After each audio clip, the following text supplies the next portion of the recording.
to the Family Full of Hustles podcast. We have an awesome guest in the building today, man. My brother, Rell Black. Yes, sir. Peace. Man, me and Rell, we go back probably about 4 or 5 years now. I know it, man. Like,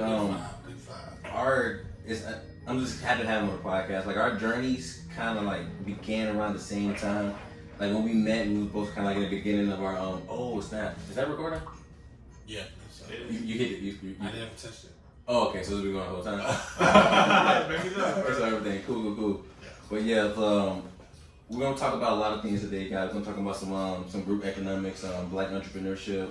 May get into a little bit of conspiracy shit, little politics. Let's do it. We're really just gonna hit it all and just have the flow, man. Like I said, our podcast is gonna be raw. We're gonna bring you guys value and bring you guys interesting stuff. Let's do it. So Rell, man. So for the people who don't know you out there, bro, like I said, I've been following you for a while now. So like, who is Rell Black, man? For the people who don't know. Well, good afternoon. Peace and love, everybody. Peace and love.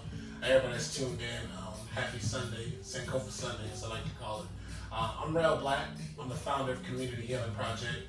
My organization is all about economics, education, and health equity for urban and minority communities. We focus on social activism, we focus on youth mentoring, we focus on community outreach, and we just love giving back to our community. We've been out here about 5 years now, as you mentioned, and every day it feels like the first time out. So I love what I do. I'm a writer. I write for the Florida Courier, Daytona Times, and yeah. How is that, like, the writing? Is that like... To write is it's my art form. I've been doing it since I was 7. When I was in first grade, I wrote a book called The Dirtiest Boy. And, that's great. I was just talking about I want to write a book today. Yeah, and I got submitted to the Young Authors Conference at 7 years old. So from there, I've always been kind of underground. What was it about? It was about, we was picking on this boy in class, and everybody was picking on him every day. So instead of just picking on him, I was the smart kid in class. So I wrote a book about it, and I started reading it to the different classes. And I remember I got submitted to the Young Authors Conference at 7 years old. So pretty much wrote a book roasting his kids. It got submitted for a award. It became an award-winning piece of literature. So, shout out to Cherokee Small Elementary School. So when you say happy Sankofa Sunday, what do you mean by that? Yeah, Sankofa is an African term, pretty much describing our heritage, pretty much describing unity, describing love. My organization is all about being very transparent about being black and loving everything black and embracing what it means to be black, because a lot of our youth, they don't get that in the public school systems and the music industry and the entertainment industry. You know, they're not told that they're great and they're superior and they're, not superior, because I don't want anybody feeling but that they are worthy.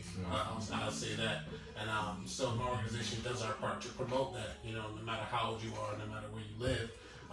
If you are a minority, you are black, you are brown, you do have a voice and you have a purpose on this planet. And whether through economics or education or health or through a little social justice outreach, we will be here to help you out. So, Nice. I have something I actually wanted to ask you, man, personally.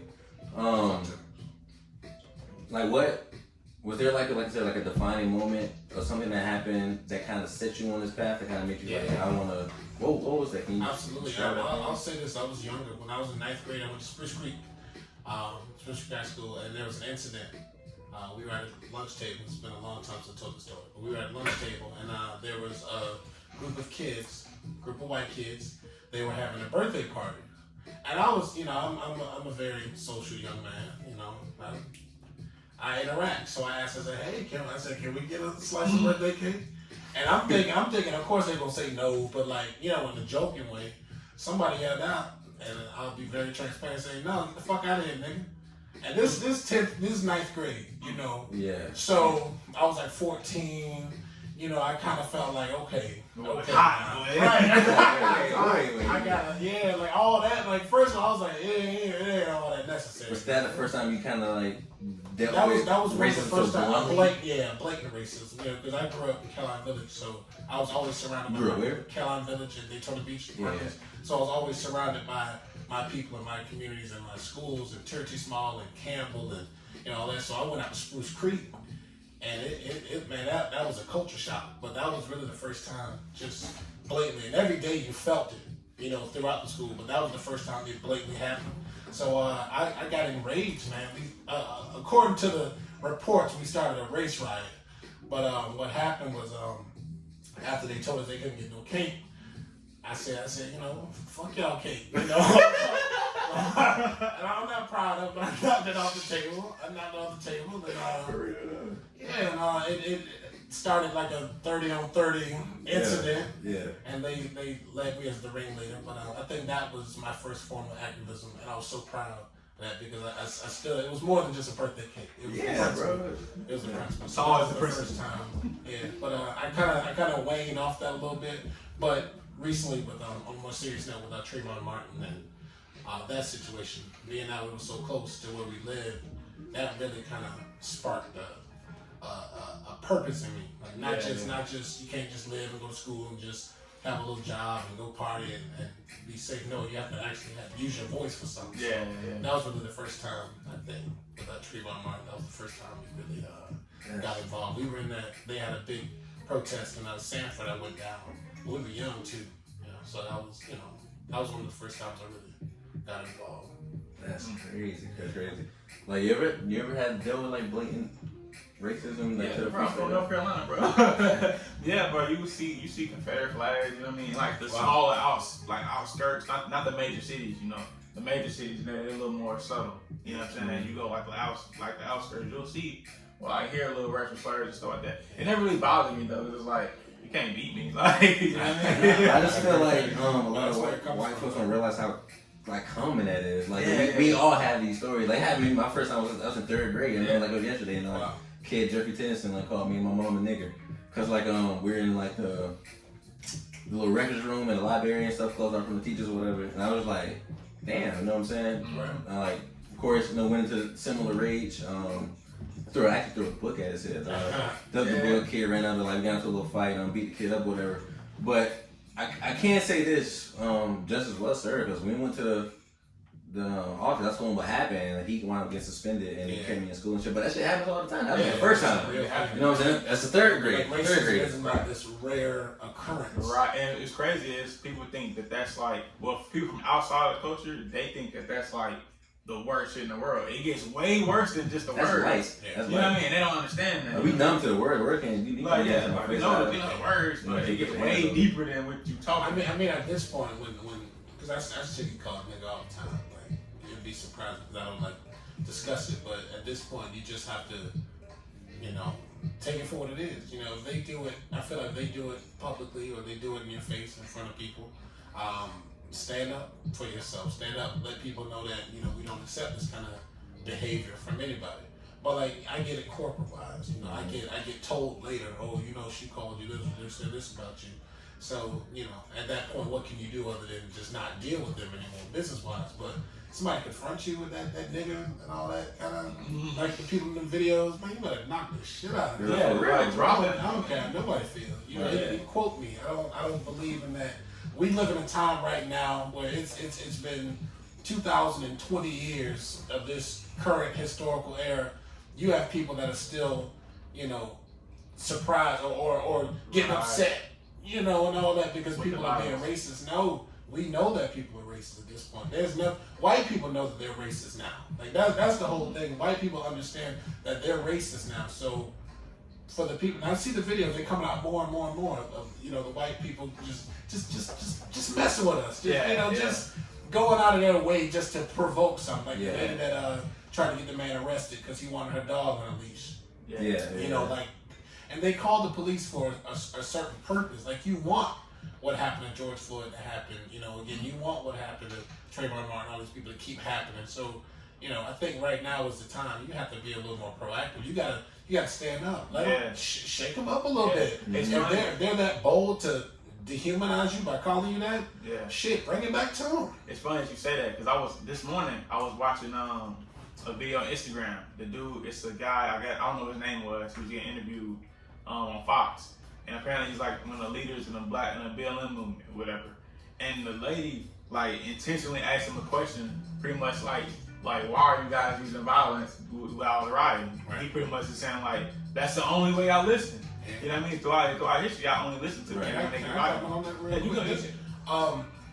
with everybody, because it's been so controversial. Everybody talking about the riot and how do I feel. And I've said this over and over again, but I want to make it very, very, very blatant what I'm about to say.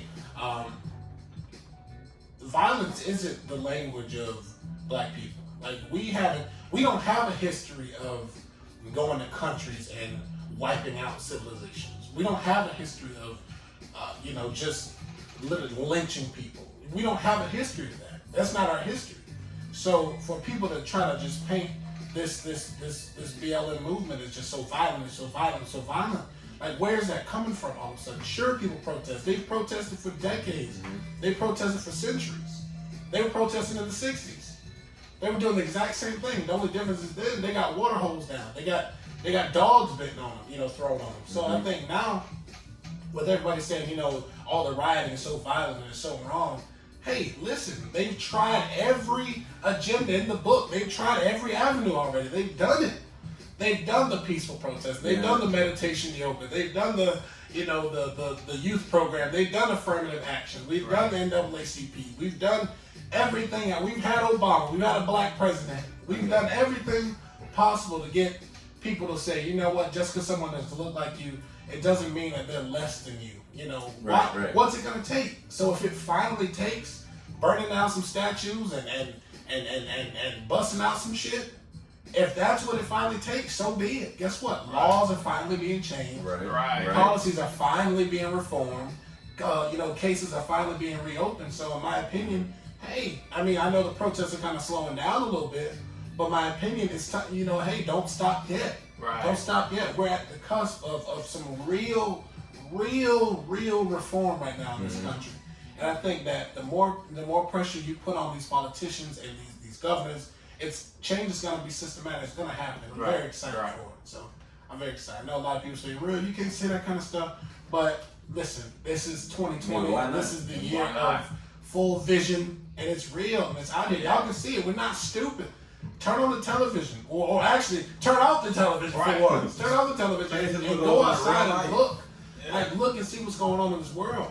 I keep saying, they're tearing down statues right now. They are renaming streets. They are renaming institutions. I know, I don't know what university it is, but they're changing the name because they have a Woodrow Wilson department, and he was a known racist. They are rewriting history right now in front of us. How could you not want to be a part of that? Right. How could you not want to be a part of that? This is the most exciting thing probably in my lifetime. I swear. It's such the kind of work I do. This is it. It's so like potent, and that's why everyone's getting exposed, because it's such the divide is so clear, and people are talking about the divide so loudly now. Yeah, you see, they just canceled Jimmy Kimmel for something he did in 1993. He dressed as Karl Malone in blackface. So they just canceled him this week. Yeah, Jimmy. He got Jimbo. Jimmy is done. He's done. That's what I'm saying. Like right now, listen now. You gotta come on. You gotta be real. Black people. Racism isn't our problem, and I've said this from the beginning. This is not our problem. We don't have this issue. This isn't our problem. This is the problem with white people, and now they're finally starting to understand that. So you see these corporations saying, we stand with solidarity and justice for all. We stand with Black Lives Matter, and we stand with the Black Power movement. Everybody's saying it now. Everybody's coming out because you have to, because we're finally demanding accountability. Before, think about it with the Disability Act. Every restaurant, every company in the world has to publicly announce we support disabled citizens. We are handicap accessible. Now you have to say this. It feels like, I don't know why it took so long to where it's an objective in their mission statement that they have to support black organizations and you have to love black people now, and I'll take it. Better late than never. Yeah. But it should have been done a while ago. But I'll take it for now. I'll take it. Right. It may look kind of sketchy, from different optics now. Right. Don't get it twisted. It makes like a trend. Yeah, because 2 weeks ago y'all wasn't supporting black organizations and black movements. Right. That part. Right. It's Exactly. funny when you say that. Right. I seen y'all heard Roger Breeze.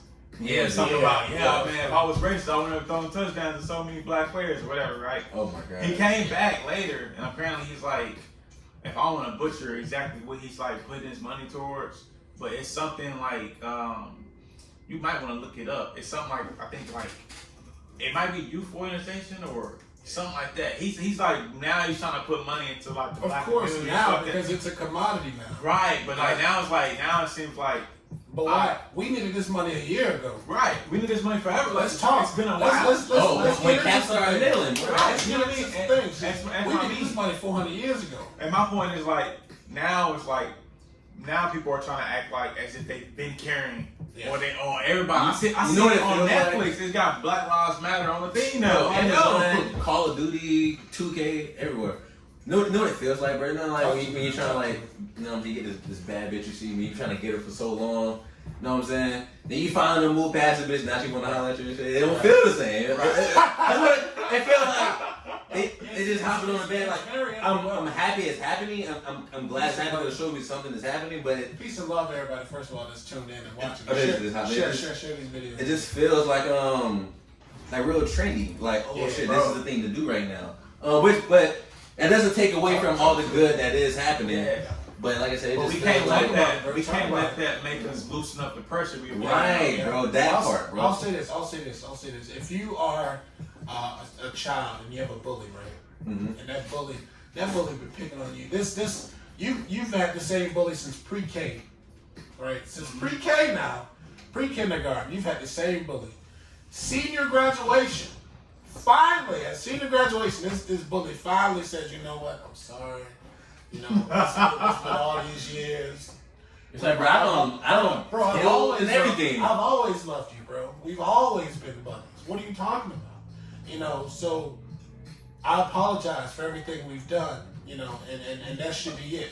You know, for a lot of people right now, I'm black, so I don't feel it's enough.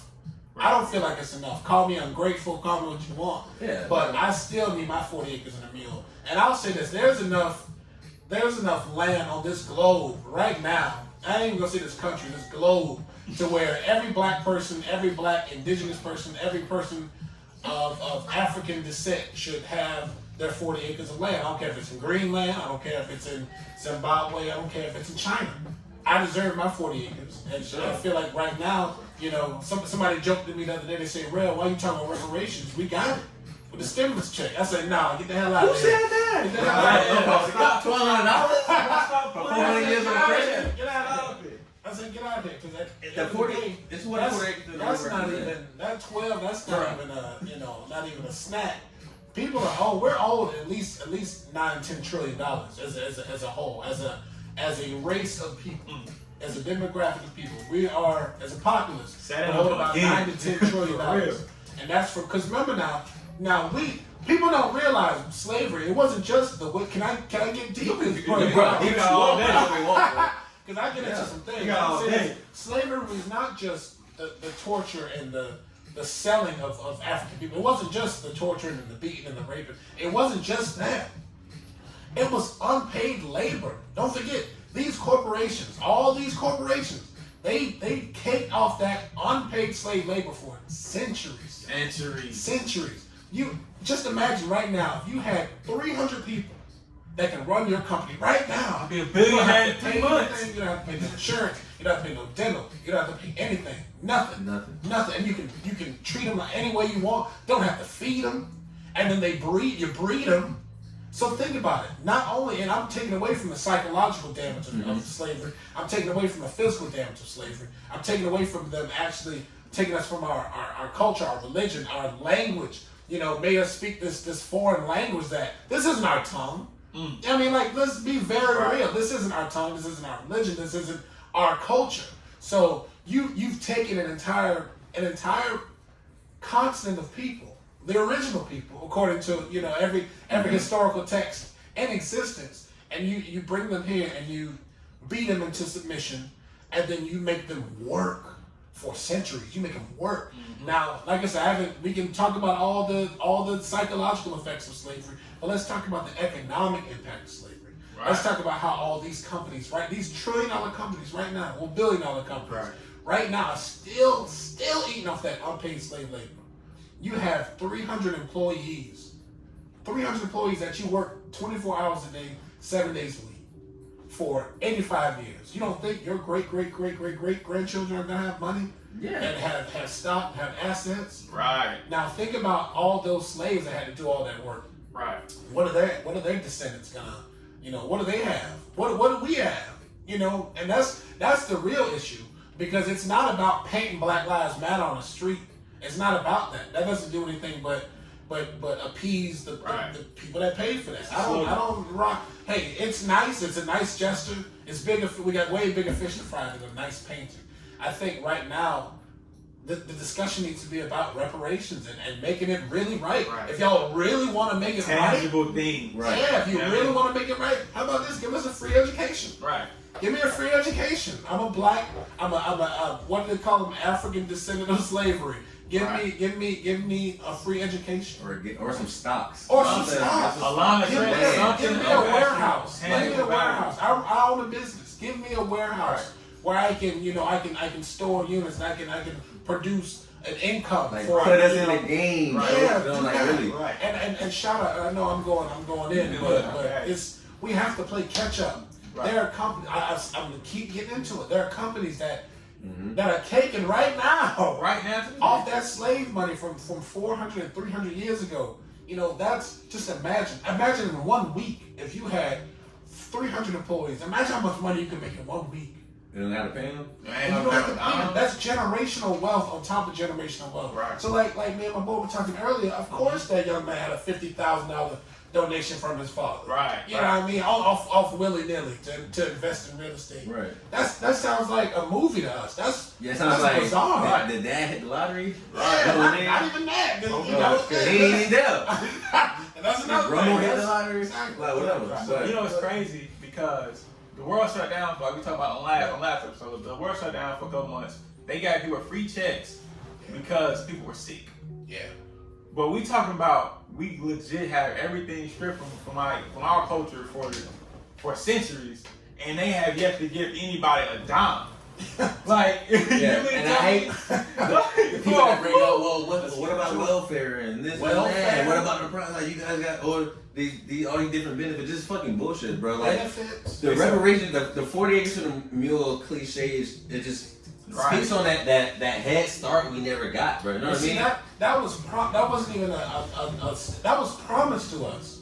That was a declaration. The government declared that for all former African slaves that are citizens of America right now, you are entitled to 40 acres of land in which you can produce buildings. You can raise your family on. You can do whatever you want. You can plant trees on. And you're also entitled to a meal, aka transportation, aka now a car. Like give me a car and 40 acres of land. If it's give me not, because you still owe us our $9-10 trillion, right? Y'all can play the game and say it's not there, but as somebody brought up, they magically just keep writing up these $1 trillion+ stimulus packages. They just keep writing it up. So I'm sure a $10 trillion, $9 trillion. Let's make it $5 trillion. Right. $5 trillion. If maybe put into a trust for every black person in America.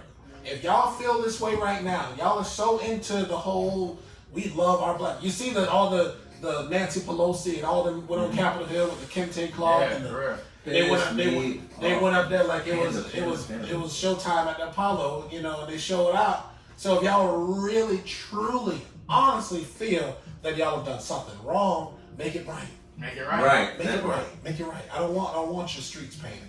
Fuck all that. Excuse my language. I don't want your Justin Timberlake on a commercial saying Black Lives. I don't want none of that. I want assets. I want some assets. Right. Because I want my great-great-grandchildren to be like, okay, what? Hey, I have a chance. All that is fluff. All these people coming out here now saying Black Lives Matter. I'm on Netflix. I'm scrolling for a movie. I see it on the banner. It's now, like, what does that mean? It has no value. Because I was gonna say now, really now, if you want to, because I've always been a conspiracy theorist. I was 14 years old. So I'll say this. I'll play that card. I'll throw that card real quick.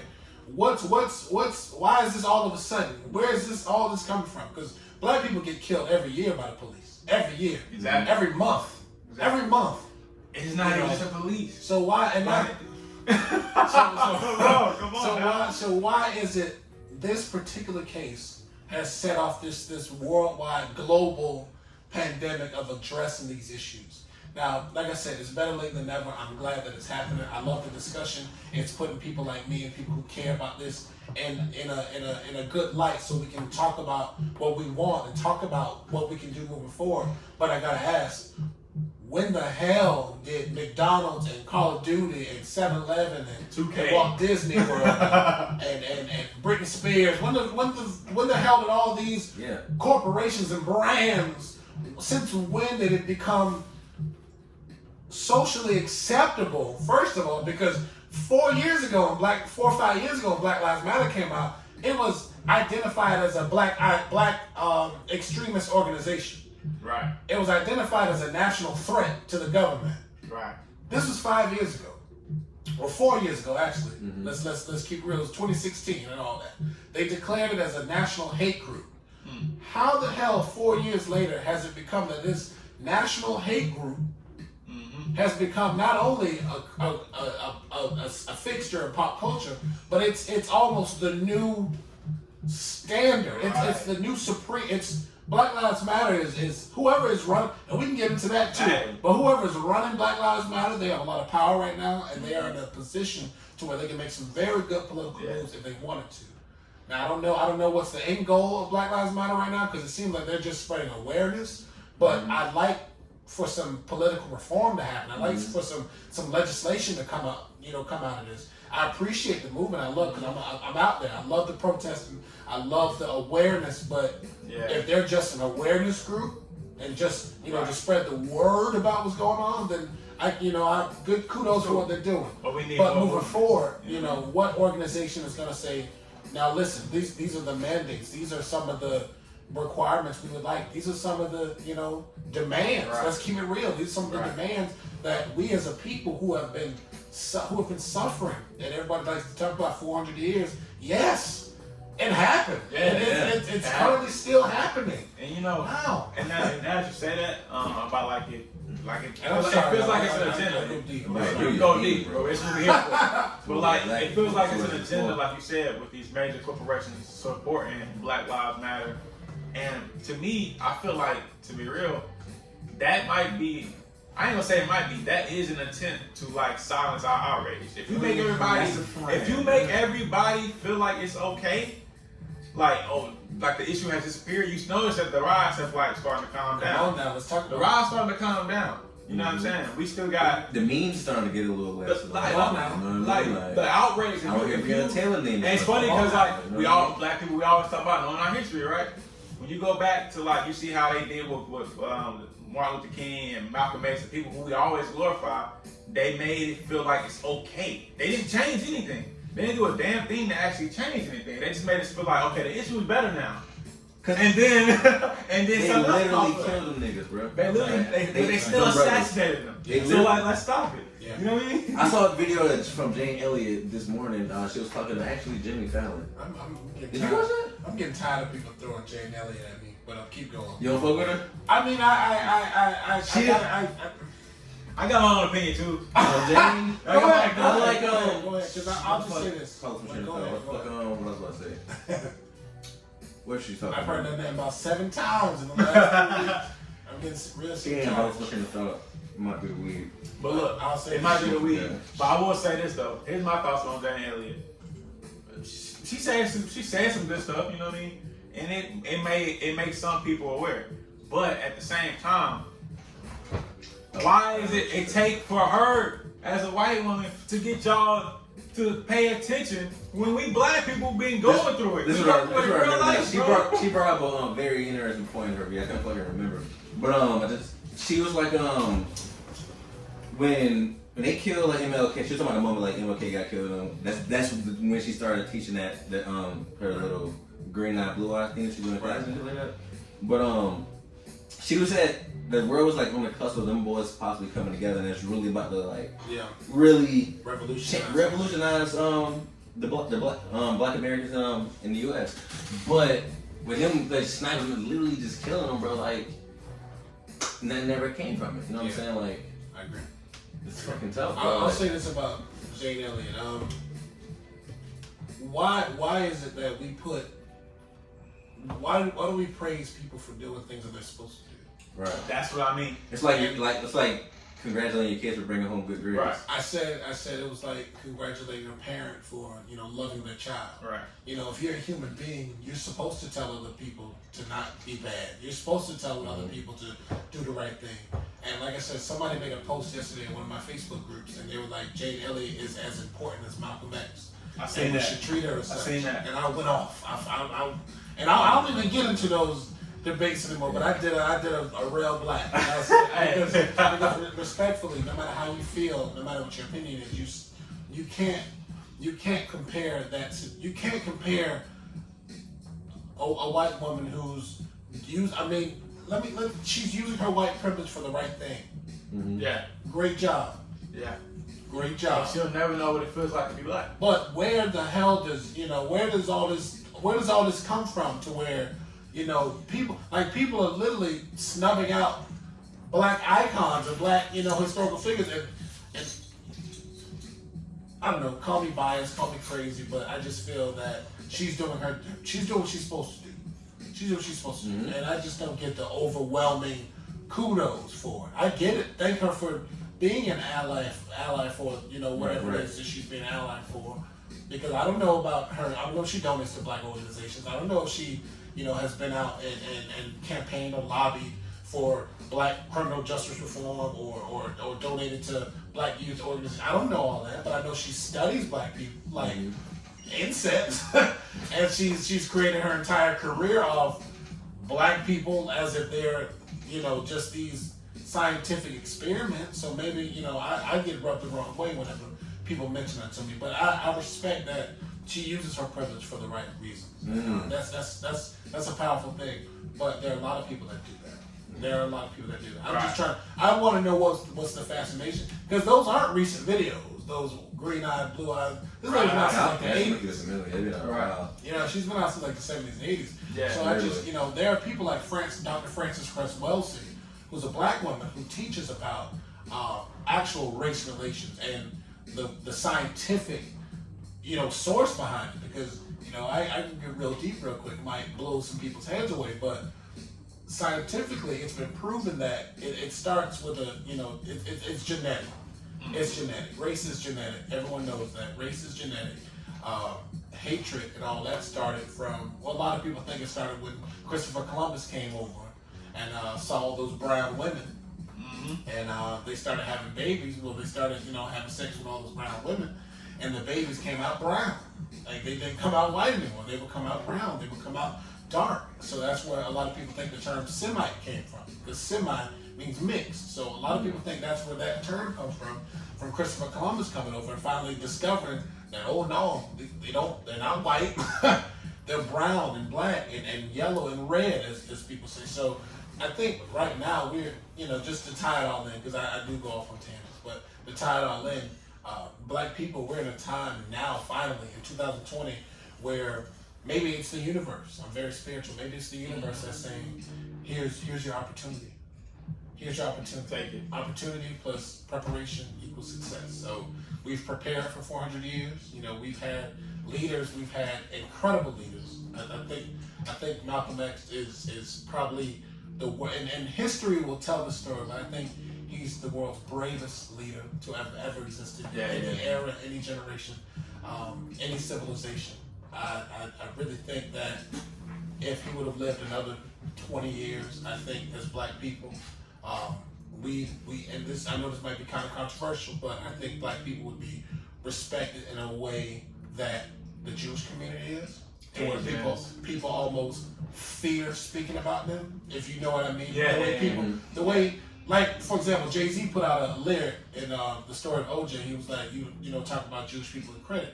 They sent him hey, buddy, everything okay? They were concerned. They got the government involved. So I think that if black people had a little more self-determination. That was a real thing. Yeah, like the community doesn't play. Like, hey, they I heard a story like outside in Manhattan. It's a lot more. The Jewish community is a lot bigger up there in New York, and like they get like injured, they got like their own like ambulance stuff that they will wait for a Jewish ambulance to come pick them up for another one. Like that's absolutely. I wish that blacks had that type of and we were there. mentality. We were there. I know a lot of people bring up Black Wall Street. Oklahoma. I was gonna bring that up. A lot of people bring that up, but that wasn't the only one. There have been lots and lots Rosewood. of black Rosewood's another one. There have been lots of black civilizations. Yeah, not too far from here, and they faced the same exact ending. And so when people talk about black people so violent and we're doing all this looting and rioting, we don't have a history of violence. We don't have a history of violence. Think about it. We were peaceful people. We were fishers and hunters and scientists and gatherers and we studied agriculture. And, we were building pyramids and shit like that. With the help of other people. So we were busy on that kind of stuff. So we didn't have a history of killing. You don't hear about the Crusades. There wasn't black people in the Crusades going around chopping off heads. There wasn't Africans doing that kind of stuff. So why do we get such a thug and gangster and violent? Right. It's because the fucking media, like their propaganda worked. Yeah, you know what I'm saying? Their shit worked very well. It did. And it's so ingrained into our community. It's like even once let's say we win this battle with like racism, we still gonna have to address the mindset within our community as well. Right. Just with the natural jealousy, like the divide to see like a brother doing good or sister doing good. Right. But you know what? It all stems from white supremacy. It stems from that, and it's so sad because it's strategic. And we can talk about this too. As we fight for Black lives and we fight against brutality and we fight against all this racism, we still have to deal with the effects of it, and that's what we're dealing with. Fathers not in the homes, no access to real wealth in our communities, no access to real education in our communities, no access to real health care in our communities, the violence that we have towards each other because it's all about, getting. And I like to debunk, I know a lot of people like to say black on black crime, but I've learned it's not black on black crime, it's not Spanish on Spanish crime, it's not white on white crime, it's poor on poor crime. You gotta remember robbings and shootings and killings and stealing cars, that stuff doesn't happen in communities where people are well-to-do, where people are affluent and people are, people's mindset is focused on, business and there are communities, there are not many around here, but there are communities where people, they don't allow that to go down in those communities. That's why I feel so insulting when people bring that shit up. Yeah, it's no such thing. I know people, yes it is, Rell, you see it over there. No, it's not. It's poor. You gotta think, look at these communities. There are poor people here that are trying to do anything they can for their families. And these aren't robbing because like they're passionate. Like, I'm not killing you because you're hungry. Yeah, I'm not killing you because you're black. I got 4 kids. I'm lacking. Yeah, I got a pregnant old lady. I got 4 kids. My mama's struggling. I got 2 other kids that, these are situations that black men deal with. Right. That are born into because they were born all our into forefathers and ancestors really going through the same shit. I find it interesting that like when we talk about, like you said, black on black crime and like even mass incarceration. Yeah, people don't even want to bring up the fact that most of the black men are in there are non-violent offenses. Exactly. So where are y'all getting this from? You know what I mean? It's a narrative that they paint of us. You know what I mean? I wonder what would happen if MLK fought for integration instead of segregation. I wonder if at first we could have finessed the white folks because they would be like, okay, instead of asking for equality, we just want our own shit. But damn, they stay away from us. Martin was a gangster, and I'll say this: a lot of people give Martin Luther King the soft rap, and they call him more radical than they call him a coon. Yeah. I'll say this, and I'll jump out of limb. I'll say this: I wasn't there, but from what I've learned from history, Martin wasn't shit to be played with. Mm-hmm. And I will tell you this: Martin kept a pistol on his desk at all times, just in case a nigga tried it. So I'll say this: he was a smart man. He knew that in order to get to where we needed to get as a community, he had to be that person. There was nobody else out there as prolific as Martin Luther King, and trust me, y'all know I studied, lived, breathed, wrote the book on the story of Malcolm X. But Martin Luther King was chosen, and I'll say this in the most respect the way he was chosen for a reason. He was very charismatic as a black man. He was very intelligent, and he was a pastor, so he could talk to people. Right. You know, don't forget that he was a pastor. You know, who's the most trusted person in the black community? The pastor. You know, they put a black pastor on a world stage for a reason. I didn't think about it that way. Yeah, you gotta think about it. We were at a time where black people, if Martin Luther King would have been a little more, you know, radical and been a little more focused solely on the black community, we would have been out of here. We would have been multi-million. We would have been in a state of black utopia, I think, because he was the most influential black man of the modern era, in my opinion. And that's why, you know, like I said, a lot of people call him a coon, a lot of people give him a lot of pushback, but you got to understand what position he was in. Right.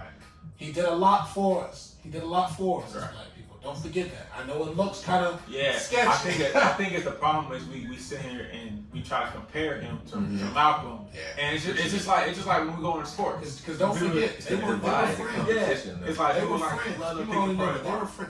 They were Magneto and Professor Xavier. They were friends at the end of the day. They understood each other. They were like a nickel, like both sides of a quarter. They knew that in order for black people as a whole to get to, because think about it now, there were black people that hated Martin Luther King. Hated what he stood for. My grandma told me right before he died, he was kind of like how Kanye is looked at now as how black. That's how he was. So it's funny how in death, how we talk about how the media and you know all this kind of stuff happens. Right. They can shape you into whatever they want to shape you as. Don't forget, this is the same man that said he felt bad because he led black people to a burning home. Burning church, Yeah, he felt bad that he told black people that we need to integrate. They won't tell you all this stuff, but these are his words. You can look it up right now. These are his words. But that's not the narrative that's going to work for America. Right. That's not the narrative that's going to keep black people silent. There's a reason why we push so hard. Like I feel amazing. Like we got Malcolm X Day. My organization got Malcolm X Day as an official proclamation, as an official holiday in Volusia County. That's awesome. You know that. We got other little things like Marco. We're gonna get that. We coming, dog. We coming. You know the reason why we push for that is the acknowledgement, because you have to realize we didn't just get here off the Martin Luther King style of peaceful protest. How difficult was like, that? how it was did hard you do that? It was hard. You guys explain that. Just that whole process. We started. The reason I even wanted to do it, because back in 2017 when we started my organization, I said Marcus Garvey and Malcolm X were the reasons why I actually wanted to do something with my life. I actually wanted to just get out and not just be, you know, a taxpaying, voting, you know, just dude and just go to work all day. I wanted to do something. So, you know, I kind of thought, I was like, why don't we celebrate more black people? Like, we live in Daytona Beach. Why don't we have a Mary McLeod Bethune Festival? Why don't we have a Black Literacy Week? You know, we have an HBCU in Daytona Beach. Why don't we have, you know, Black College Recruitment Week and that kind of stuff? So my team, we got to planning it, and we had all these crazy ideas like natural black hair shows and black business expos. We wanted to do all these incredible things, and of course we didn't get the support. Of course we didn't get, you know, the type of help that we needed. But we decided, I said, you know, I'm going to do something. And I said, I had a vision that we're going to celebrate Malcolm X. I said, we're going to celebrate Marcus Garvey. And we're going to celebrate Harriet Tubman. We're going to celebrate all these black icons that, you know, that have been kind of, I won't say erased, but during Black History Month, you don't even learn about Malcolm X in school. Nah. We don't learn about it. I learned about Martin Luther King. And you know, Martin Luther King, Mary McLeod Bethune, and Rosa Parks. I feel like that's all black kids get taught. Yeah. You know, of course you get your Frederick Douglass and. I ain't get Frederick Douglass in college. And that's real. Like I didn't, you know, and you might get like Obama. You know, of course you get Obama. That's 08. But I think, you know, just what Malcolm X stood for was so important: self-determination and accountability for your communities. You know, it's not just about justice by any means necessary and bringing it to the man. It's not all about that. It's about making sure that your community is okay. Because there are kids in our community every day that are hungry, man, that don't have school clothes, that you know, the only time they eat is at school. You know, that's unacceptable. This is the most powerful country on the planet. You know what I mean? We have a trillionaire in this country, but there are kids on my street that, you know, every day they have to go down and get the summer lunches and stuff because they have nothing to eat. Yeah. You know, this is real. So, not to go too deep, but Malcolm X Day is more than just a celebration. It's an acknowledgement that Black people, we're here. Our voices are heard, and it's okay to be proud and to have a big nose and big lips and have nappy hair and not have to go to a job interview and say, hey, my name is Darrell Johnson and I do this. No, I can be comfortable with who I am and be proud, and I can, own a business and like we talked about there, we can file for business loans as a Black person. That's a powerful thing. That's what Malcolm X was about, making sure as a community, as Black people, we were informed, we were healthy, and we had a little money in our pocket. That's what it's about. Wealth, health, and success. So I think right now, and also don't forget protection. Protecting your communities, protecting yourself, getting armed, learning what it means to, have a firearm, learning what it means to clean a firearm, learning what it means to actually, just to be more vigilant. But Malcolm X Day is a lot, and it's our 30th this year. We didn't host it this year because we didn't host it in May because of the coronavirus. But our plans are to host it August 15th this year. So it's gonna be a Saturday, but it's looking kind of crazy with all these new numbers going up and everything. But our plan is, and I'm putting it out to the universe, Saturday, August 15th in Daytona Beach, Florida, the 3rd annual Malcolm X Day celebration. And what's gonna make this year iconic is that we have an actual proclamation from the county of Volusia County, Florida, declaring that Malcolm X Day is recognized in all 13 cities of Volusia County. I just can't believe a board of white people voted yes on this. That's why I'm That's just you know what I'm saying? Well, I think the virus. Yeah, because that's like I don't know how many that kind of knocked people everything, because we were gonna have like a celebration party and all kind of stuff, because this is history, this is historic.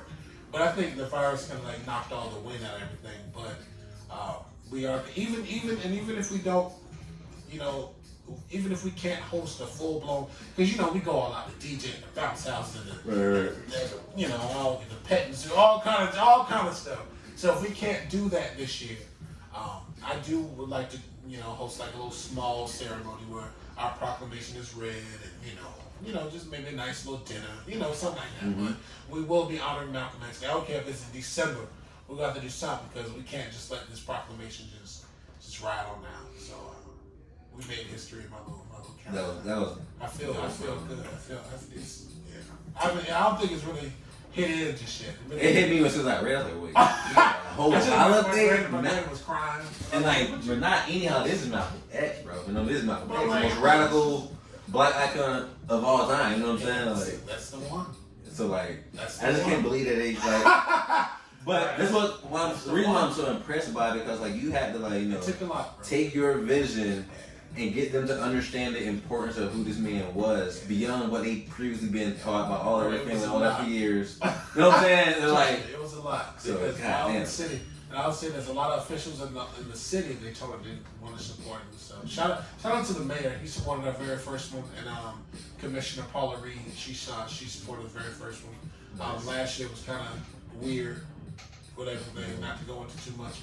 But this year we are planning on, with the county's involvement, we're gonna make it even bigger. So, and it's important. It's eventually it'll be a national holiday, a nationally recognized holiday. Our next plan is to lobby with Governor DeSantis to make it. Even if he keeps saying no, I'm gonna keep putting it up every year. Just to eventually they'll say yeah. To piggyback a little bit off of Malcolm X's ideas of integration and focusing mainly on the Black community, us for us type deal. And in my opinion, I feel like our ultimate goal as Black people is to get back to that Black Wall Street dream. You know what I'm saying? Right.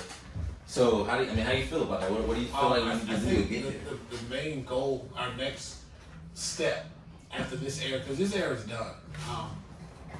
The last 400 years, well, I'll say 401 years now, but the last 400 years, from 1619 to 2019, that was the end of the era. If you all know, last year was the year of return in Ghana. I don't know if you heard about that. Mm-hmm. Yeah. But we were supposed to get the hell out of America and go back home. That's what that was about. That was a very symbolic thing. That was prophetic. All this stuff that's happened this year with this virus, all this and these hornets everywhere and all this kind of stuff. This was kind of, a lot of people say it was prophesized, and we weren't even supposed to be here right now. And that's the conspiracy theorist side of me. But look it up. Last year was supposed to be the year of return. We were supposed to go back to Ghana. Last year, Ghana made American citizens, you can come live for free. Like, all this was happening, but it wasn't publicized. And, you know, so right now, I think if we are still here, which all of us are, we have to make the best out of it. You have a time now where commissioners and lobbyists, they're listening. So strike while the iron is hot. We need money. We need money in our black communities. I'm all about, and my biggest thing I'm focusing on right now is police reform. We've been dealing with that for a couple of years, but right now is the time. I've publicly declared it. I will be going, my organization is sponsoring an investigation into a couple cases in Daytona Beach that have happened with some police brutality. You mind speaking on those? Absolutely. There's a young man named Shikari Willis who was killed August 22nd, 2017 in Daytona Beach after an incident with a police officer. He was released from Halifax Medical Center for some psychiatric issues, and he came home. The police were called. The police had his gun out. Shikari was about to commit suicide. There were 6 gunshots shot by the police officer, and Shikari was dead. And officially, the report came out that he committed suicide.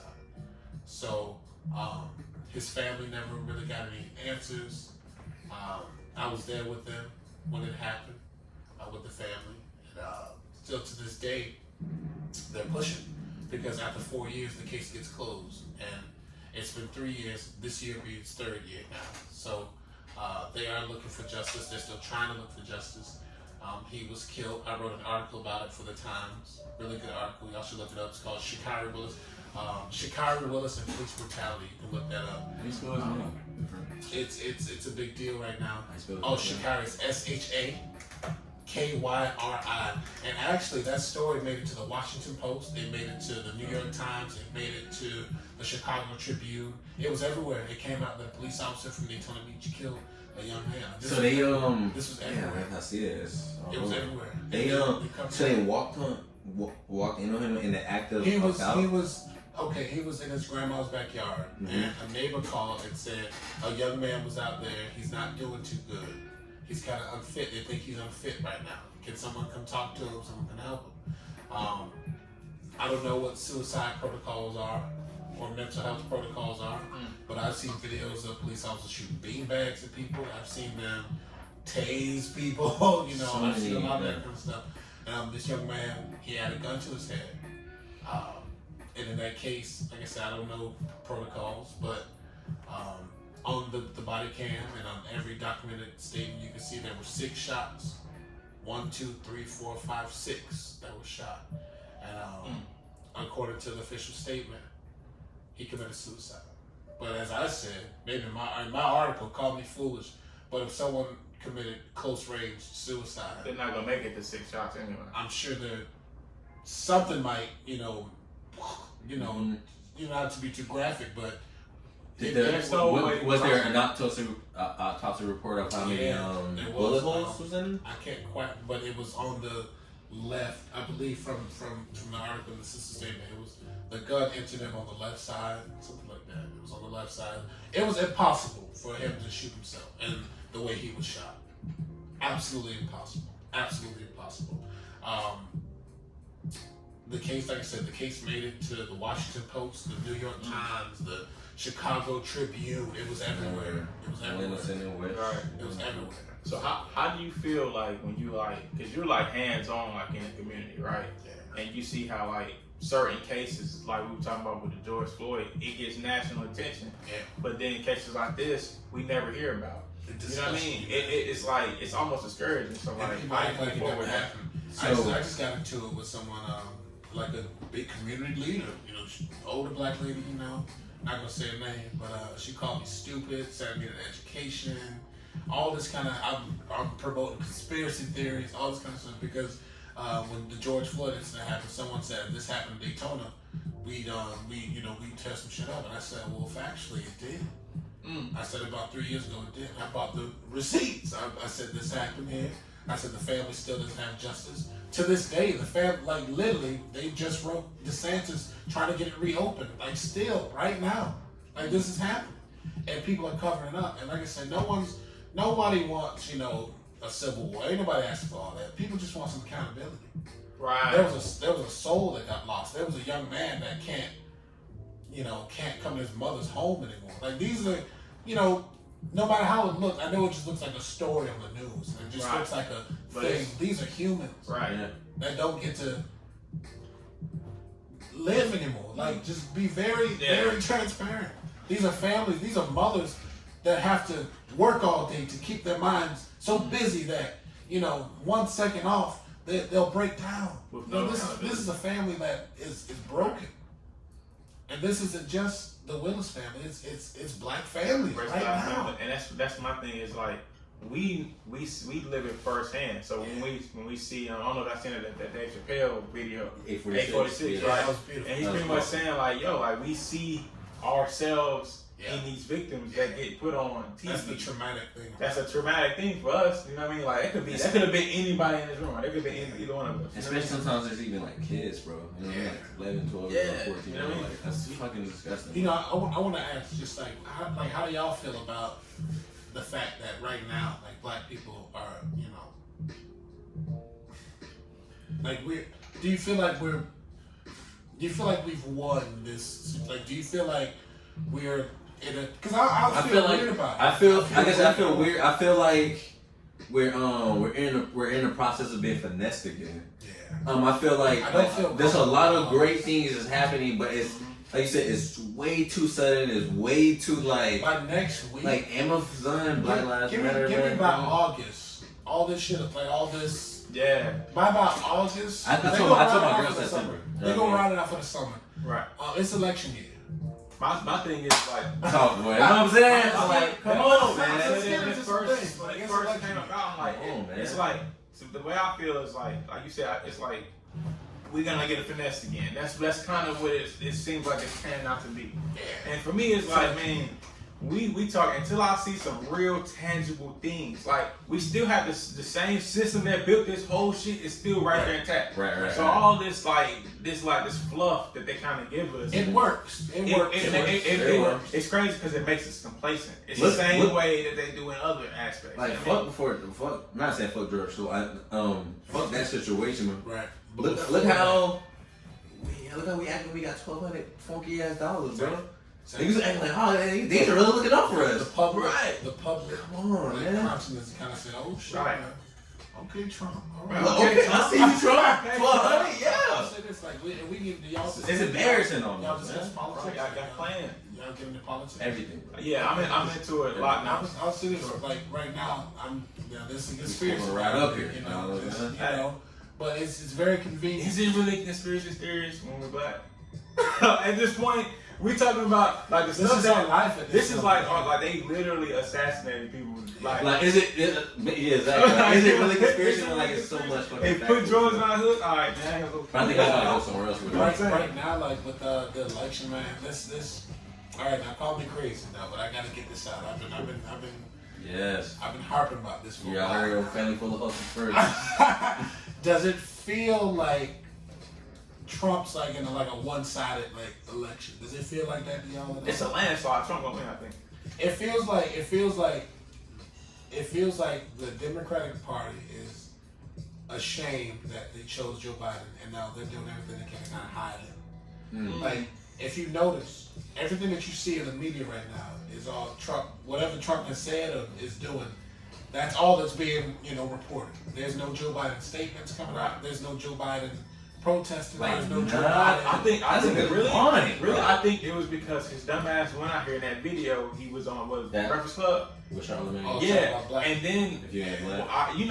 people can act like they don't know, but these people watch how we interact on social media. Absolutely. Do you think he would have went on MSNBC and said, "You ain't black, right?" So then when he does that, Fox News and shit like that. So when he does that, right, he goes on this platform. He says the dumbest shit ever, right? But the Democrats, they know it was dumb because they're like, we can't fool them. They've put we can't fool them like we want to. It's like, oh, think about it. we gotta put them back. Why? It's election year. Why aren't you at every video Zoom and every from The View to Ellen DeGeneres? Why aren't you on all these shows and doing all this stuff? They're pulling him back for a reason. Right. And I know some people might call me crazy, but think about it. That man is you know, he's not, and fuck it, let's do it. He's not going to be the one that's going to be running that presidency, clearly. No. Because I don't think he knows what he eats for breakfast in the morning at this point. He's kind of, you know, do you see like those like videos and stuff? He's kind of, he's been doing this for a while. Yeah. And I think that it's a shame that they're running him because they're just using the Obama Association to kind of run him. But as we saw with Hillary, people ain't fucking with that. I'm sorry, people ain't rocking with it. Like they're not rocking with it. Like look, do you know anybody that's excited to vote for Joe Biden? I'm not so. I know people that are conflicted because they're Democrats that don't know what to do. Like people are, like there's nobody excited. Like there's nothing that's stimulating. Everybody's like, how do we get the black vote? How do we get the black? You have to be black vote worthy. Mm-hmm. Right. You have to entice and that's my mentality. Y'all want the black vote. I haven't seen fuck both of y'all. Everybody keep hyping about register to vote, I get it. When we're gonna register to vote, we are. But you have to make sure these Democrats and these Republicans are worthy of getting our votes. Right. We can of course we can register, but find somebody that's worthy of running. Right. So that's the main issue. So being that you're in the politics, obviously, like, what is your thoughts on the fact that we know the Democrat? Well, not even saying we know, but a lot of us my bad. Oh. What was that? We pretty much blindly have been following Democrats for so long, right? And I don't know if it's crazy to me, but it sounds odd that we had a black president, which black people just swarm to. Obviously we've seen a black man, and then right after that we get somebody who's legit the exact opposite of Obama. You know what I mean? And then I only see Republican, but it's it seems like to me they put up everything that he does that's quote unquote pro-black on Front Street. So it's like, so about Trump? Yeah, that's for Trump, right? So lately I'll see stuff oh, he did this to fund HBCU. Yeah. He did this to do this for the black community. He did this to do that, and it's he did.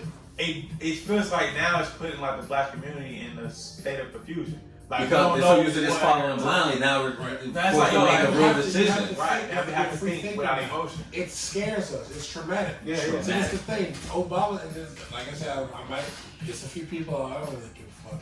But Obama is as white as he is black. Right. Never forget that. Never forget that. He's a white man as much as he is a black man. Right. He wasn't raised by black people. So I know a lot of people say he didn't do nothing for black people. He didn't do nothing for black people. What do you think he identifies as? Who do you think? What group and what race do you think he identifies with the most?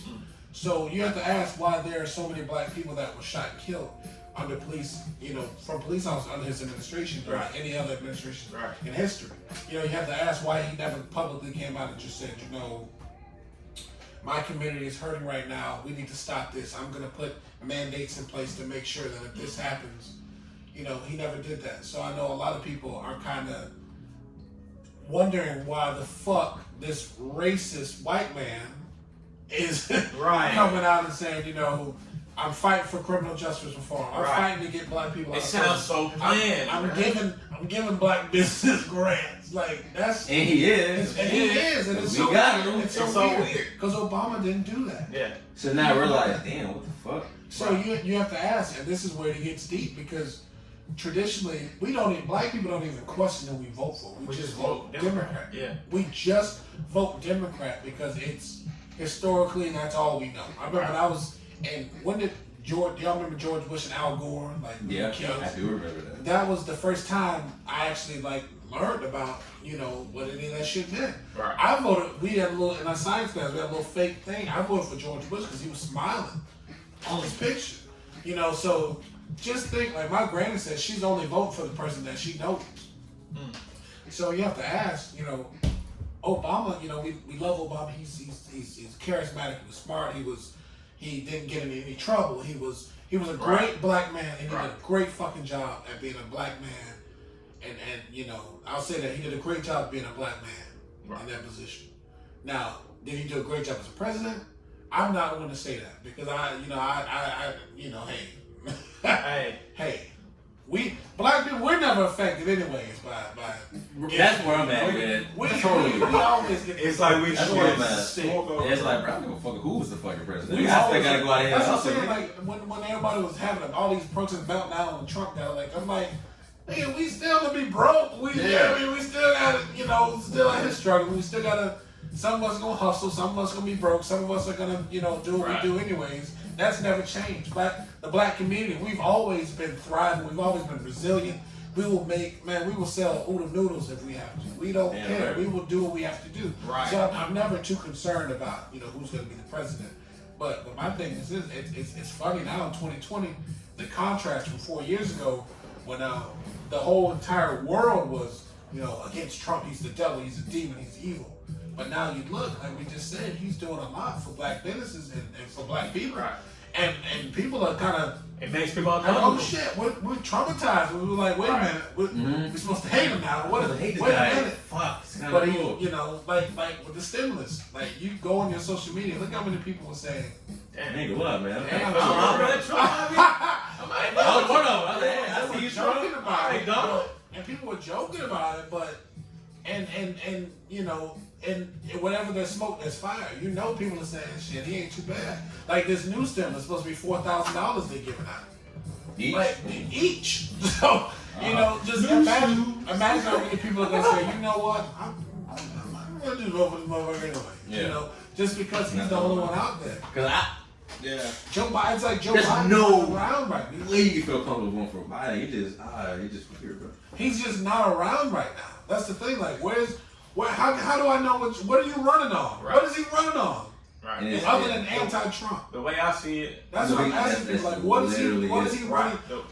The way I see it is, call me crazy, but if we talk about politics, it's the same White House. It's the same. I don't care who's in office. It's not gonna change. It's not. If the system is the same, it don't matter who the president is. This shit has been racist for 400 years. This shit has been racist for beyond 400 years, actually, because this whole system of America, like people forget, America they didn't just build this country just because it was something to do. Right. They got kicked out. Yeah. The Pilgrims, they got kicked out for being hedonistic and being just the most low-level, disgusting. They got kicked out. They had nowhere to go. That's where this was founded. It wasn't like they just, Most people don't talk about that aspect. That's what I'm saying. Like that's real American history. Like you want to talk about it. And they didn't just land on Plymouth Rock, nigga. They crashed. They got put out for being, disgusting. And you can get into it. They were, doing some, and I don't know how deep we can get because I don't want to say too much. But it's ironic how what historically this group of people were kicked out of Europe for, ironically, that's rumored to what's been going on in this country for the last 200 or so years behind the scenes. Now, as of right now, y'all can look online, like it's everywhere. People, it's a common thing now where people you can ask somebody about Jeffrey Epstein, and they know what the fuck's going on. 10 years ago, you didn't know what his name was. Right. But all this has been going on 20, 30, 40 years. Right. So I think right now we're in a weird time, and a lot of people say that Trump is the reason why all this is coming out. Like he's pushing all this to come out. So I want to see what happens. I've heard that celebrities on house arrest right now. I've seen a lot about this stuff. I just saw Oprah cancel all her plans for 2020. Yeah. What they calling that shit? What? Pizzagate. Pizzagate. Yeah, Pizzagate's real. I think Pizzagate's definitely real. How can it not be? Yeah, that's like Comet Ping Pong and all that. We have no reason to not believe it. The owner of Comet Ping Pong, his name is Jamie Elefantis, and he owns a restaurant. It's a pizza shop in D.C. That's apparently the most popular shop in D.C. And allegedly, it's they host some of the most disgusting activities there. And it's advertised because pizza and cheese pizza, all these are acronyms and code words for allegedly pedophilic activities. So they go to this, allegedly, They go to this restaurant. Allegedly. They go to this restaurant, and there's an underground bunker, and there are photos online, and they're the owner, the guy's name's James Alefantis, which actually translates in French, which is so fucking weird to I love kids. Alefantis means I love kids. Man. Like, look that shit up. It's right. It's deep. But he literally they have a bunker down there, and the rumor is that all kind of politicians, like, I don't want to say names, but everybody. Right, we might but I don't want to open that can of worms. But bro. Yeah. But there's We'll talk about a lot that goes on, and it's real, bro. I truly feel like it's real. And, Right. So here's my thing, all right? So like, it's harder to deny it than it is at this point. Yeah. I feel like that, like whoever it runs, whatever group of people operates that system organization, is like the epitome of that real power is, right? Absolutely. So my thing is like, can we really get to that level of power as black people? Of course not. Without, drinking infant blood. Whoa! Let's get into it. See, the thing is, and I'm glad y'all finally talked about this. Like I said, I'm a big time conspiracy theorist. I literally used to spend my childhood looking up like David Icke and Vigilant Citizen and all those weird forums, and I would, like Reddit and all that kind of shit. So I believe I know what adrenochrome is. It's a real thing. I do believe it. Adrenochrome. It's a type of liquid that's derived from I know it sounds crazy, but the blood of youth, like young blood. And the rumor is allegedly, a lot of these people that do all this sex trafficking and stuff, they ship these children around the world, and they allegedly they ingest this liquid that comes from children, and it keeps their skin fresh. It keeps their skin moist. It keeps them looking young. It keeps them not just looking young, but their bodies fully, going.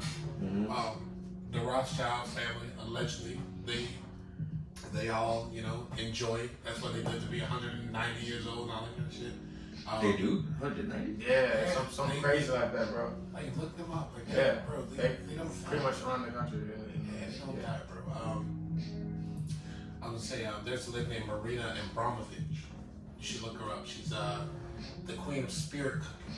And what spirit cooking is it's a type of ritualistic practice to where you literally consume the blood of dead people. Like, this is a real thing. She was recently named on one of Google's They got on New York Times, right? Yeah, look how the media promotes this shit. You get what I'm saying? Yeah. Like, she's a fucking demon, bro. Right. Like, she's disgusting. Like, look her shit up. And an artist, not a satanic performer. She's fucking, and now look how the media is framing her as this scientist, like this goddess divine goddess. Yeah. She's fucking whack, bro. They do spirit cooking. They have this thing where they cut the middle of your palm, and it's called eat the pain. Like, you see that shit. It's a ritual they do. They cut the middle of their palm, and they put the blood up. They put it everywhere. A lot of celebrities are involved in this shit. Like, it's deep, bro. A lot. And Marina Abramovich, and recently, Bill Gates just named her as the head doctor at Microsoft. So just imagine how deep it really goes. And he's fucking the head funder of the World Health Organization, and according to them, they didn't even want to stop you from, getting in contact with China. Like, they didn't want anybody to stop traveling to China back in January, February, and all that shit was going on. So you got to think, like, why is it? There's no coincidences. Right. There's no way in hell this man that is buddy with the world's most famous Satanist damn near, and is also funding, the most important thing in the world right now. Bill Gates is a fucking demon, man. That man is a demon, and as people jokingly refer to Bill Gates from hell. He's like that's people like that. They channel intelligence. Like they channel that shit, and you can tell that you can't get that kind of knowledge from textbooks. You ever like thought about that? Like Stephen Hawking and all these super geniuses. You don't get that knowledge from college and shit like that. Mm-hmm. Where do you think they get all these? How, like Steve Jobs and them. You know what he used to do? He used to go in a temple. There's a temple. He used to be like, yeah, he used to be like 8-9 hours by himself, just channeling. Bro, just energy. There's a temple here. You can look this shit up. It's in South America. He would go. A lot of people would go, and they would just be in these temples for hours, bro. I know that shit sounds whack. Where do you think those designs and shit come from? That's not natural. Right. Them boys are being able to tap in with their higher beings. Absolutely, and it's all like you can do it. Anybody can do it. I've done it. So many factors out there that's fucking us up. Like just the food we eat, and it's a lot of stuff that's messing with our channeling and messing with our pineal glands. But you can do that. The smartest people on the planet, like Jay-Z, I like to use him as a reference for black people because everybody knows that. He's kind of like the most famous black person, whatever. So he's one of those people. Like they really channel fucking energy and knowledge, and you can't just think that this earth is the only source of life on this abundant ass planet, abundant ass universe with tens of thousands of galaxies. Mm-hmm. Earth is literally like we're like a dot, bro. I know we're so full of ourselves and all this kind of shit. We're like a dot. That's why I said I'll never forget for telling you aliens was fake. So yeah, but why do you think they rush to tell you that? They rush to tell us. They rush to tell you about the dinosaurs. They had to keep you Absolutely, that's programming from youth. Yeah. Think about it. Like they keep human like the human. You ever seen the movie Lucy? No. It's with Scarlett Johansson and she was programmed. She got in a car accident, so she died. But they brought her back to life, and she was able to access the other half of her brain. And in doing so, she didn't even tap the whole thing, but in doing so, she was able to literally shift fucking energy around. Like you can do all this shit as humans. Like people don't realize how you think the pyramid and stuff were built.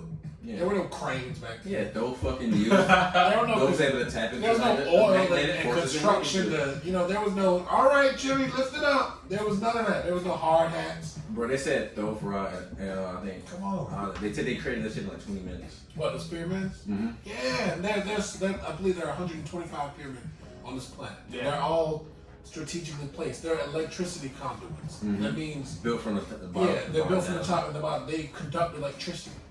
Humans don't make that kind of shit. Where would we get that kind of information from? Right. We don't talk about this kind of stuff, but where there are tombs in Egypt that have helicopters and spaceships, like on the pictures. Like they aren't just imagining this stuff. They have to see some of that stuff. Mm. There are images of huge monster like huge just godlike figures. And the Egyptians are bowing down to these people. That's not, those aren't dreams, bro. Mm-hmm. That shit happened to those people. They wrote that down for a reason. Yeah. You know what I mean? So you have to think, what aren't they telling us? This can't just be it. It can't just be we just go to McDonald's and raise our kids and shit. Like, they can't just be it. So that's where, my mind is these days. That's how you stop yourself from sneezing while you're doing that. What the fuck? I was gonna ask you just kill somebody. It hits the nerves. Ain't rolling no type of shit. Yeah, but my mind goes deep, bro.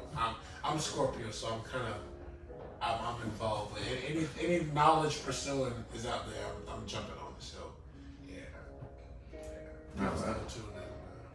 People good, man. We rocking out, bro. Nah, I don't know. How long have we been on? I don't know, man. Look, we can rock out. I don't give a fuck. You can talk, bro. Oh, it shows it on here. All right. We're rolling, bro. That's it. Yeah, we good chat, bro. But what's another thing I want to discuss, dog? I want to jump shit because I want to go 2-2. We can go down the rabbit hole on that episode. Like that shit is pretty interesting. Yeah. But to go backtrack a little bit, getting back to how can we How do we build Wall Street and avoid destruction? That shit. You know what I mean? Outside. Do we have to create our own fucking secret society? Like, you know, like no, you protect your communities. Yeah. The thing that Black Wall Street lacked, from what I've seen historically, is protection and the military and that presence of just knowing that if you try it, some shit gonna go down. See, we didn't have that. We were so focused on just being self-sufficient. And see, once again, we're not a violent people. right. We've never been that, ever. So it's like our first thought was, yo, let's go ahead We and just do our fucking own thing. Leave these motherfuckers alone. Why do you think like Malcolm and the Panthers, like they had to show us, like you can stand up, you can, because Right. we didn't have that. We didn't just coming out of slavery. It was beat out of us. right. That fight was beat out of us, literally and physically. Right. So, you have to ask, why did they allow, Black Wall Street to be shut down and for it to be destroyed and bombed? It wasn't that we allowed it to, It's just they overtook It us. wasn't They had bigger They have a guns. violence, a history of violence. Right. So they saw that as these motherfucking, right. low life pieces of shit. Who they think they are. That's the thing. Right. Who do you think you are? Right. That's why a lot of white people, they have that hatred of black people. It's an internal fear because they know they've been so violent to us. Mm-hmm. They've been so violent to us. Like, think about it, man. Think about it through history. We haven't done anything to white people. Straight up, what the fuck have we done other than exist? Right. They have a history from lynching to slavery to, Right. like I was talking about the Crusades, going around in Spain and Italy chopping off heads in the name of religion. So, they have a history of that. Why do you think that is? Because a lot of people, they have their own. Why do you think they have a history of violence? Yeah, well, outside of that, like, of course that, but like, a lot of people have their own like beliefs in terms of like why whites have this certain energy towards black or mentality towards blacks. And some people think it's because, some people follow Israelites, some people, follow different types of organizations, and they feel like, well, it's in the prophecy for we're the chosen people. No. So they believe that. You know what I'm saying? So everybody have their own like thoughts. I don't subscribe to that. Me either. I'm just saying, like, I just want to know, like, what are your thoughts on, like, is it just because? Y'all know this from very wild theory. I want to hear it. Truly, and utterly believe white supremacy racism lies in a self-envy. It lies in an envy and it lies in a self-hatred. Mm-hmm. I'll give you some references. When a woman is looking for a man, what's the first thing? Or they don't say it now, but they used to say tall, dark, and handsome. Mm-hmm. White men aren't tall, dark, All and handsome. them. You know what I'm saying? There's an infatuation with, like on Valentine's Day, you get your woman chocolates. There's an infatuation with blackness that white people have. There's an infatuation, literally. They call it, I would say, I don't know if it's a sexual thing, but there is an overwhelming obsession with things that are black when it comes to white people. If white people would have minded their business all those years ago and let us do our thing, Yeah. as a nation, we would have been the most powerful nation on the planet, which we were. Right. So it might be just a sense of like of capitalism first and then racism. They fear the rise of a black planet. They fear. Yeah. This is the thing. Because they feel like they've been so blind, so they feel like we're gonna rise up and do that shit to them. Yeah, white people are the minority. Don't forget that. The majority of less than 10% of the planet is white. Don't forget that shit. Don't let these American optics fool you. Right. Brown, black, yellow, and red people dominate this world. Don't forget that shit. From Australia to the Caribbean to Asia to India, white people are the minority. That's an actual substantiated fact. You can look that up. Less than 10% of people on the planet identify as a non-person of color. So that shows you that there's an internalized fear that, or as Dr. Francis Graham Wilson calls it, genetic annihilation. I feel like they fear being extinct. Genetic annihilation. That's exactly what it is. Because guess what? You black man, you mess with my white daughter, guess what? That's a black baby. Like, fuck, That's a black baby. More. That doesn't happen. It doesn't. You can't. You can. A black woman can have albino children. She can have all kind of different children. Blue eyes, green eyes. Absolutely. A white woman can only have white children. So you have to think, why is it that if we're minding our fucking business, like come on, because I'm tired of this shit, as we all are. If we were minding our business, and in history we've always minded our business. We were peace-loving people. We were cultivating people. We were hunting people. We were, agriculture-based and self-sufficient people. Why don't they like you? You have to think, why? What do you have that they don't have? Right, and melanin. Absolutely. And you have to think, you can fuck all the propaganda and all that. You have to think it's an envy. Right. There's no way in hell you can tell me that somebody honestly doesn't like you for no other reason than some fact they're a hater. Mm-hmm. Like, think about it. We like to call each other haters. They're the biggest haters in history. Literally, in history. They started this hating shit. Just think about it. They have gone out of their way. They've produced laws and documents just to make sure that black people don't succeed in life. Right. And it's like we say, it's that fear of genetic annihilation. Like, you think that white people are becoming extinct. And if you look online, they are. White people are no longer, they're not producing enough children. Me and my girl having this conversation about abortion, right? Yeah. And I was talking about like how if you look in the black community, it's an abortion clinic like in every one of our communities. Absolutely. You know what I'm saying? It's almost like a Planned Parenthood. It's almost like it's not even almost. They strategically market to black women. Absolutely. You know what I'm saying? You won't see that shit on by the sea or nothing like that. Mm-hmm. Right. And that's all. And when my grandma this conversation, she was like, yeah, like even down to like the way the abortion or birth control, there are certain birth controls they don't even market, they don't even tell black women about. You know what I'm saying? So it makes me think like, well, y'all, and a lot of people probably go butcher me for this, but they put like gays on Front Street, right?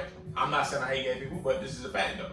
They put that on the front street of like you see black men and like movies and stuff like that, and it's like they popularize it, which is that's fine, do what you do.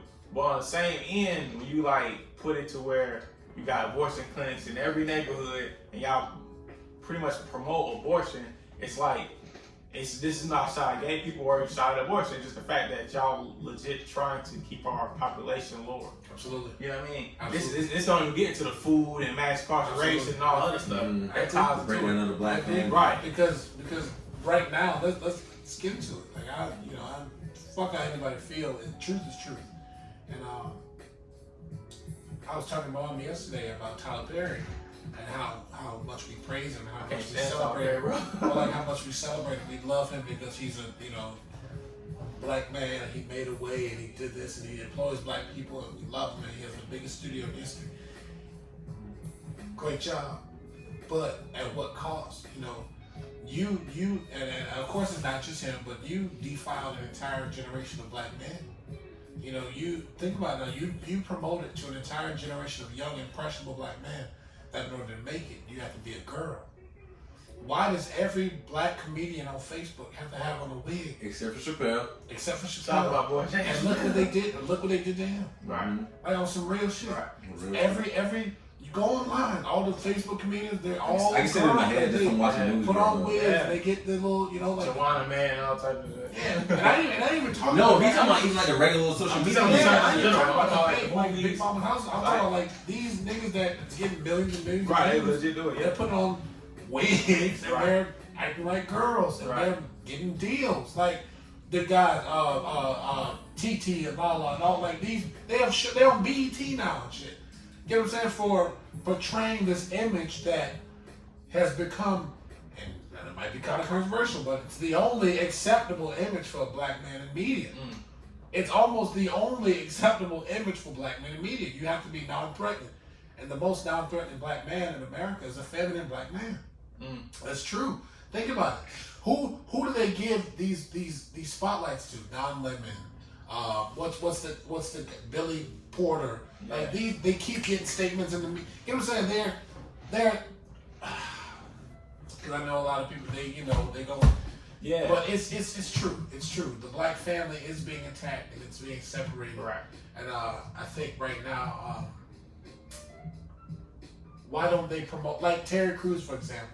He's a big, strong, very powerful black man. Very aesthetically. He's a big, very, you know how powerful it'd be for him to play like a Shaka Zulu or like a, you know, to play like a Bobby Seale, you know, but they always had him in these feminine, girly roles. Gay roles. Gay roles, like, and that, you know what I'm saying, not to bash anybody, but that's a very specific reason.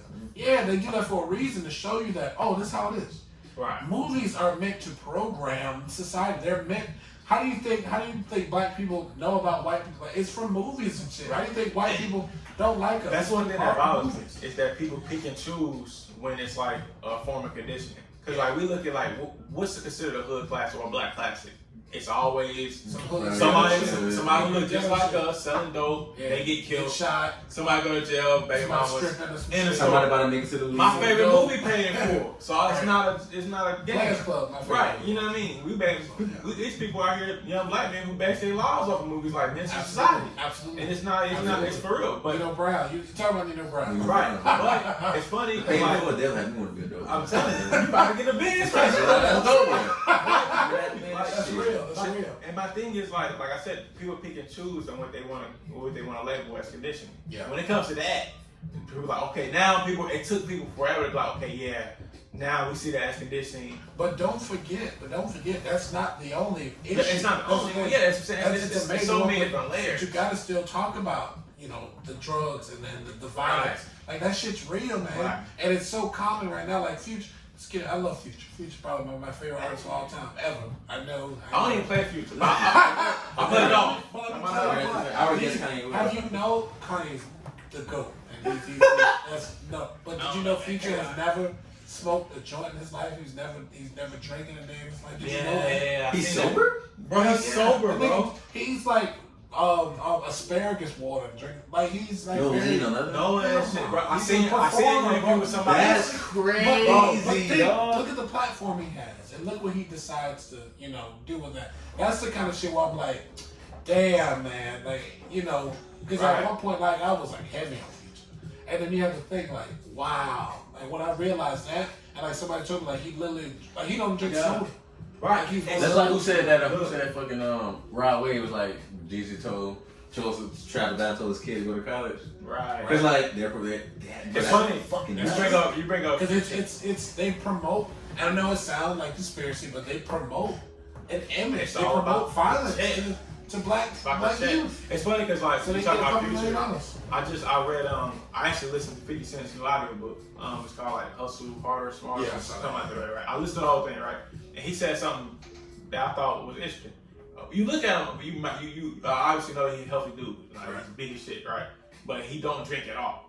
But he owns like hella like vodka liquor brand, and you would see him in fucking promoting the shit. He's like legit drinking it. Right. But guess what this man drinking that shit? Word. Ginger ale. The whole time he's drinking ginger ale. He don't even drink. He's like, bro, I have it. He said he got one of my favorite songs by him. Is like I think it's I Get High All the Time. My first album. He's like, bro, I haven't smoked a day in my life. Exactly. Never smoked a day in his life. He just made the song. Bro, that's he said in the book. That's crazy. But the song hard. You have to ask, you know, and then you have to say, you know, people are so upset about like the Tyler Perry and all this kind of stuff. Why aren't we equally upset at that shit? You know? That's pretty upset. I never knew that. Yeah. I told somebody the other day. Actually, I was in fucking Central Florida. I met up with my boy Bryce and his friend. I forgot his name. But he was talking about Lil Wayne. He's like, Lil Wayne your favorite rapper? I said, Lil Wayne used to be my favorite rapper. Right. What fucked me up about Lil Wayne is I thought that shit he was saying was true. Oh, I thought he was a gangster for real. I thought he was doing that dope shit for real. That's why I didn't like Lil Wayne. So when I found out he really wasn't, it fucked with me because that wasn't it. That's what like, damn, this nigga he really bought that shit blah blah. So when I found out, I can get into Lil Wayne. Like I'll tell you this, like Wayne is of course he's not a gangster. He's a child performer. Like, 14 years old. It's like that advanced kid, but younger than that. Like he was groomed when he was like 7. Right. Mm-hmm. He like y'all know like about MK Ultra and anything like that. Like well, I'll say this. Back in the 50s during the World War, the Nazis had a program where they were training soldiers, and what they would do is they would go in and reprogram their minds, pretty much recalibrate them. They would put them through so much trauma that their minds were disenfranchised. They would create like alter egos. It's like the Manchurian Candidate. I don't know if you've heard that. But they program your mind. This is what the Nazis were using. Like Lyria Reconcilia. Like yeah, that's why the Nazis were so fucking, you know, soldiers, they were so cutthroat because they were programmed to, they were programmed to kill. After the World War ended, the Nazis, a lot of people know this, the Nazis were actually flown to America to work with America to develop this program. It was called Project Paperclip. You can look all this up right now. And Project MK Ultra. What it did, they programmed, the first person they experimented on, is going to blow your mind, was Elvis Presley. He went to the military and he went under this programming and they altered his mind to literally be like a zombie almost in a way, to where they can control everything he said, they can control anything he did, and they used it to make him a global influence. What a lot of people don't know, when you go through that, you go through so much trauma, a lot of trauma. I'm talking electroshock therapy, sexual trauma. They do everything they can to disassociate you. You're supposed to go through so much pain to where your mind splits apart and it decompartmentalizes. So you have all these different personalities. This is a real thing. I don't know if y'all heard about this, but I'll tell you a more recent situation. Britney Spears. You remember when she went crazy and all that kind of shit? A lot of people think that programming, that shit breaks down. And it happens to a lot of people. Like, after this, I really want y'all to look into it. It's a real thing. So when you see Lil Wayne, like right now, and he's all looking crazy and shit, he's a victim. He's literally an MK Ultra child. They take children, child stars, and that's like the Mouseketeer kids and that whole generation of kids. Like, they literally take these kids and they abuse the shit out. There are documentaries on it. It's called An Open Secret. That's a big one. Like, you can look all this up. This is a real thing that happens in America. Right. Look it up right now. MK Ultra. Look it up right now. As you're talking about this, because you know people gonna listen. They go, "Oh man, they going off the deep end." We need to make this very clear that there is not. We live in America. We live in a world where, like, look at the shit that gets spewed out in the media. We know that it's always something up, and then even historical, like we were talking about Malcolm X earlier. And then we were talking about MLK. They put MLK in textbooks as kids and they assassinated. That's my so, bro. That's what I mean. So there's no such thing as a black man. I don't feel like I would even feel comfortable in not believing, at least considering a conspiracy. I'm telling you, how can I not consider a conspiracy when we legit? If you look on paper, you're like, America wouldn't do that. But you know what I'm saying? But it actually happens. It's more than just like entertainment stuff. It's politicians. Yeah, it's politicians. You know, it's real shit, bro. Right. Like the people, like the person that killed John Lennon. A lot of people say he was on the MK Ultra. Like it's a thing. Like literally, take 10 minutes because you go into it and you're gonna get a little deeper. But look up MK Ultra. It's a real. The government had to apologize. Bill Clinton had to publicly apologize for it. This is a real thing, bro. Right. But it's funny. Apologize. You say that, but I guarantee I never heard about this, right? Yeah, so I know as somebody who reads as much as I have, I never heard of this. I know that for sure 99% of people that heard this. Why they intentionally hide it? Bro, it's not an accident. And you know what I mean? Once you start noticing, like, right? It's certain like it's and I feel like the same thing Michael goes Jackson. Michael Jackson, another one. I feel like the same. They all kind of go through that shit. Programs probably used for a lot of these fucking mass shootings and shit. Hell yeah, when bro. When they got bugged out and shit. Exactly, it's MK Ultra. Yeah, bro. They just pop up random guy. He's expert. He's such a good shooter. They kill him and he never Kathy O'Brien, bro. She wrote a book called Transformation of America. The most revealing shit you'll ever hear in your life. She said in that book, she witnessed out of her own eyes. She saw the Jackson 5 lined up as children and raped one by one, bro, before they went on the Bob Hope TV show. Like, that's a part of that shit. Like, that's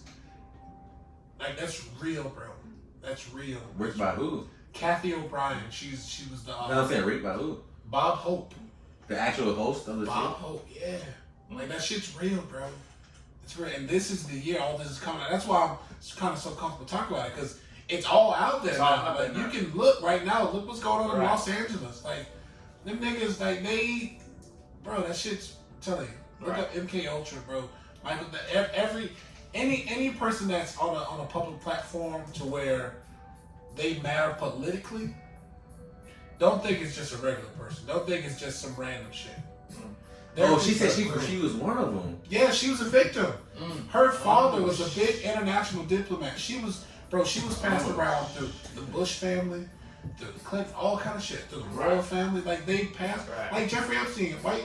Like this how you know this shit isn't fake. Like it's real, bro. Right. It's funny. He was funding all these people with children. Right. I remember a while ago. This is a little bit off topic, but what really made me like, well, I had been like knowing, like it's like that. Nothing is what we see. It's always something else, right? But I remember when Trump was about to get elected, right? And everybody was talking about, well, don't vote for Trump. You vote Clinton. You know how typical Democrats, right? But then I peeped something about the Clinton Foundation with Haiti, with Haiti. You know right? what's going on with that? So they pretty much are raping Haiti their resources. That shit real. What happened? So pretty much the Clinton Foundation is pretty much just using Haiti for the resources. Right. They took I think it was like renewable resources, non-renewable resources, and they took all those orphans and they sold them and they trafficked the fuck out of those resources. Right. So now with that, I was hip to that before Trump actually got elected, and then when he ended up getting elected, and then Trump kept saying, well, show them emails. Right. And then it's like how now it's like it's a public thing. Like people, you could just Google it now. It took some years. But before, when I was saying I'm not voting for the fucking Clintons because of Haiti. Yeah. He was looking at me like, bro, you do a Trump supporter? Like, no, I'm just not fucking stupid. Like, I'm telling you, you know what I mean? And the Clintons, they're just a part of it, but them motherfuckers nasty too, bro. I know you've heard of that. Have you heard of that video that's been going around a couple years ago? Allegedly of her at one of those snuff parties. Where they take those children. Oh yeah, I abuse the shit out of them and they rape them and they kill them and shit. Like that's allegedly. That's allegedly. Everything we said in this episode is allegedly. There's apparently a video, and it made a lot of New York Police Department officers throw up and cry allegedly because there's a video of her. They skinned the young girl's face off, and they actually have her face and they're playing with it. Like. Shit is sick, bro. Yeah. Shit is sick. And it gets deep, man. And I know it's it always sounds crazy until years later. The little red picture shit going around. Yeah, the Frazzle trip. Yeah. That's exactly what that shit is. Everything sounds crazy, bro. Like, I see that shit on a lot of artists. Yeah, like it's real. Jay-Z, Beyonce, that shit on a lot of people. Bro, like, in order to become, and I don't know how it used to be 50, 60, 70 years ago, but the last like 20, 15 years, you can tell. In order to get to those kind of platforms, bro, you gotta you gotta be dark and shit. Like you notice, like everything's kind of dark. Everybody's just there's nobody speaking positivity on these public platforms anymore. Nobody. Nobody's just speaking about love and right. God and just And it's crazy you say that. Peace with each other. You notice the ones that do, they're always distant. Absolutely. They're 100% always distant from like the. They can't get caught up in that shit. Right. It's like they like. I don't know if it's like to me. It sounds like they keep it. Minds, bro. Right. It seems like they just keep it and they just get distant from everything else. I'm a realist. I used to say conspiracy thing. I'm a realist, bro. And anything that's given to me, I gotta dissect that shit 27 times. Like I could pull up all kinds of shit, like Princess Diana calling like the royals reptiles and shit. Have y'all heard about that? Yeah, Princess Diana and some crazy shit. Yeah, that's why they killed her. They got rid of her. She was coming out saying they were reptiles, like they transformed. She was saying who were reptiles? Like the queen and the But you ever heard of reptilians? Hell yeah, David Icke. Right. So you gotta understand, like I'm gonna tell you how real, bro. I'm gonna tell you when my conspiracy world started, bro. In Palm Coast, city we in now. I am 2 incidents happened. One when I was 12. Me and my cousin outside, we saw a spaceship in it, like a saucer, in the daytime for like hours, just sitting there spinning. And a few years after that, me and my boy Travis, I can say the name because we don't spoke about this shit plenty of times. Luckily, every time with me, I saw like some UFO shots with someone else. Right. The second time, it was a lot quicker, but a lot more frightening. It was leaving someone's house at pretty late. It was probably 2 or 3 in the morning, walking down the street.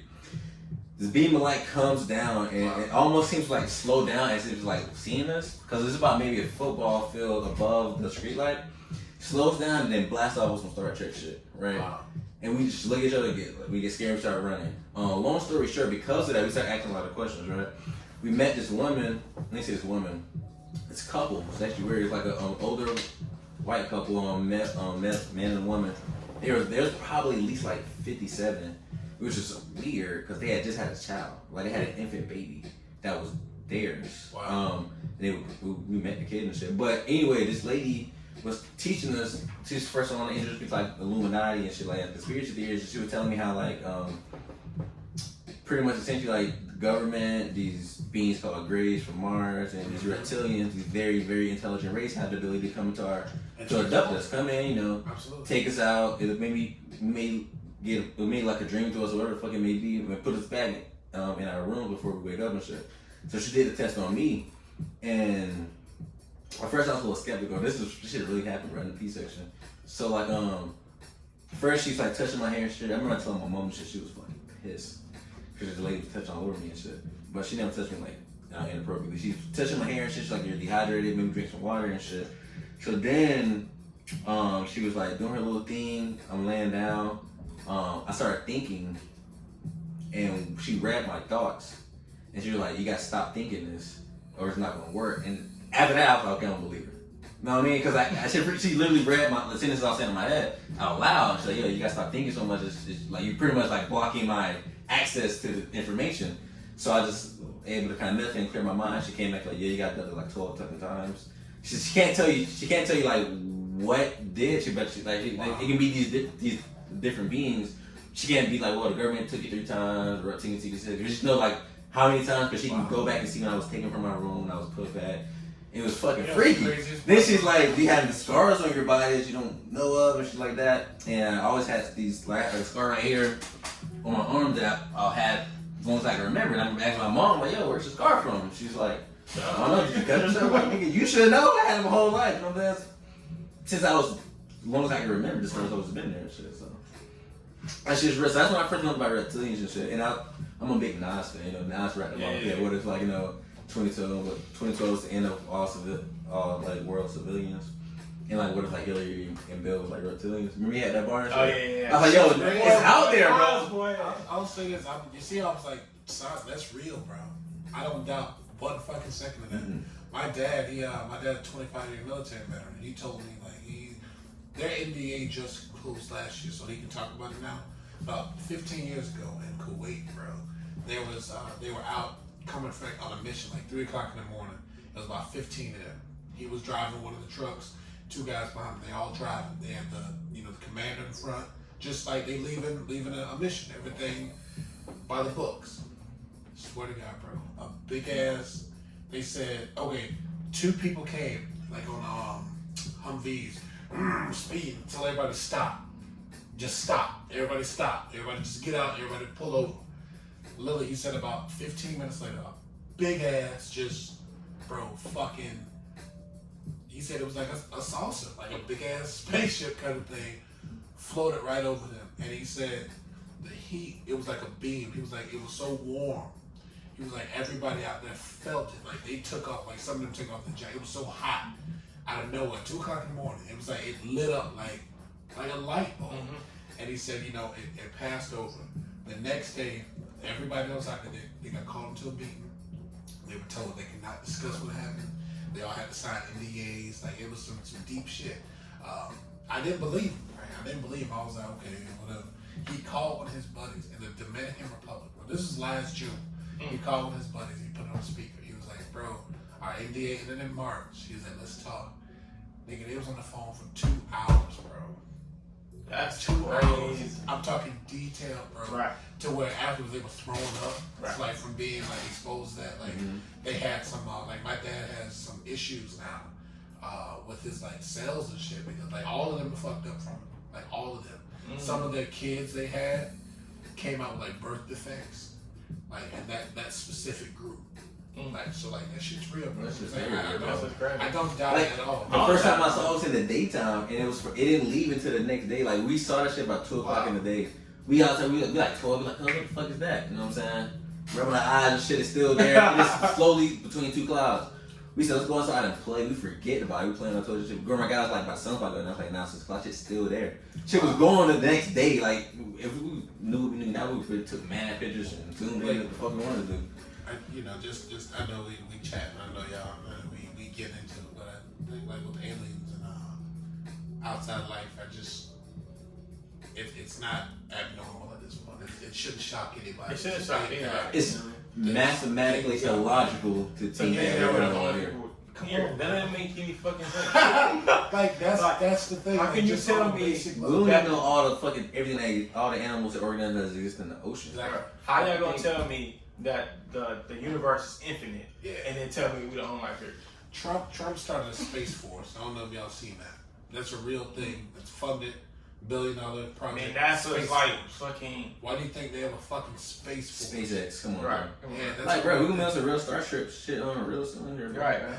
Like, have y'all seen like those news stories that come out like saying there've been UFOs here? Like, Yeah, that's what I'm saying. They now come out and said it. it was in the deep of the COVID shit too. They slid out. they Right. so it wasn't getting Right. like mainstream Right. attention. And that just shows how like media and like how like the government like really messes with our minds to think that people are crazy when they say certain stuff. It's like now it took years for them to come out and say, hey, this is real now, right? Right. So now everybody like that whole Area 51 right. thing. So now like everybody got Like, it's such a real factual. Bro, belief. I've seen it in real time. It was a chick on my timeline. I'm not blind when I say this, bro. She posted like some shit that looked like a fucking alien. I don't know what it was. Like it was not a fucking human. It wasn't like people were trying to tell her it was a fucking squirrel. We don't fucking squirrel. This shit was like it was like it had like a certain like funny skin tone. It wasn't like green. It was like I don't know how to explain the color, but it was not a fucking from this earth. And it was in her yard, and she took a picture, and they made her take it down. Like, and then she tried to follow a police report and all this other shit. She tried to call people, and they were like, "Well, what we supposed to do? This is fake." While they 100% like banned her from social media, all this other shit. You know what I mean? She had to make a new account. Like that's real. It's like, yeah, Dude, you know my what I mean? homie, dog. The government protects the fucking like they. Go ahead. Nah, this is my homie's brother. This is my homie's brother, right? They went up to Canada. It was him and his few other friends. They went up to Canada, and they was out. It was fucking daytime. They chilling on the lake, bro. And then something happened, and they just like lost track of time. Wow. Like they did, the time skipped, and when they came back to, they were like sunburned and shit. Wow. Sunburned, sitting there and shit, and like his brother like knows what happened, but he will not speak on it. He wouldn't listen. He like you bring it up, he gets uncomfortable, like just maybe you know just don't bring it up around him. Like he just goes back and was fucking he probably was visited, bro. You know what I'm saying? Like, bro, they woke up this time like 12 hours, like the next day, like I'm an indigo child, so like as a kid, I used to get visited all the time. I used to think it was the devil, because like my family believes in spirits and stuff. Same. But it was. Yeah, like being like I used to get talked to, bro. Like, bro, I'm telling when you, I was gold, like, you know, I don't know if I was crazy, but as a kid, when I was like 9 years old, one time I snuck out the house and I went to this spot under there's a bridge in Daytona, the City Island Library Park. There's a bridge, international bridge. I went out there and there's this weird spot. It's a symbol. I swear to God, bro, I was like 9 years old. There's a symbol on the ground, like this bizarre fucking symbol. I went out there and I just felt at home for some reason. I felt at home. I was like 9 years old. It was like 11 o'clock at night too. Badass, 11 o'clock at night. Got my ass whooped and all that kind of shit. But for some reason, I was told to go to that spot. And just recently, when I went out there to protest, that's where we were at. mm-hmm. And I went to that spot. And I went to it, bro. I kind of just felt like a presence, like a warmness kind of thing. So I don't know. I've heard a lot about like Florida, Daytona Beach and shit. Like what's like what is built on this soil and shit. Yes. So I'm kind of convinced there's a lot of spiritual, work that's around here. It is. It's just heavy, bro. Not to go too deep, because I know I've been. Yeah, we done talked about everything. I know I didn't. Yeah. We'll definitely wrap it up, but I don't know. That's how you do it, bro. Yeah. So if you wanna, there's anything you wanna particularly leave off with? Just definitely community healing project.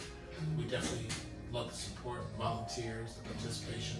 We want to grow. We want to continue to be a huge force for Black people and people everywhere. Just for the next 40, 50, 100 years or so. So if you feel a need to get involved with something, please contact me.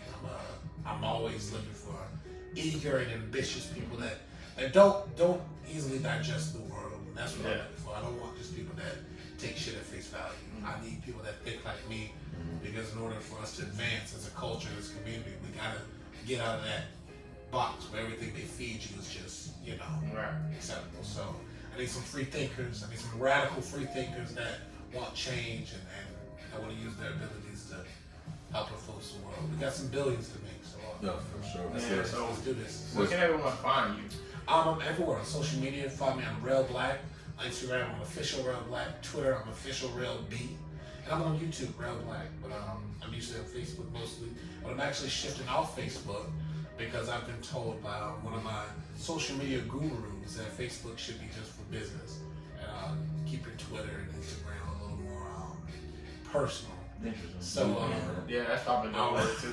So I'm definitely gonna be transitioning more to my IG and my Twitter, but Rell Black, official Rell Black, www.communityhealingprojectinc.com. Hook us up, link us up, sure, man. Donate, all that good stuff. Well, I definitely, man, appreciate you coming through, man. Spending time with us. Thank y'all for having me. It's our first conversation. Yeah, bro. I can't wait to continue the conversation after the cameras, man. That was just audible, bro. We just had to cut it short because, but yo. We should drop this audible right here because that's a classic, man. That was dope, bro. That's a New York Times. Really dope. It was so Joe Rogan-esque, man. Right. I love it. I love Joe Rogan. But thanks, guys. Tune into the podcast. Drop on all platforms, all that cool stuff. Make sure you like, subscribe, share. Please share. Share. And we will continue to bring valuable, entertaining conversation like this. Absolutely. Peace and love, bro. All right, later. Happy Sankofa Sunday. Peace. Brilliant. All right. Brilliant, my guy. Bro, that was, you need to stop that, man. Brilliant. It was way, is it still But that's recording? not recording at all. It's still going?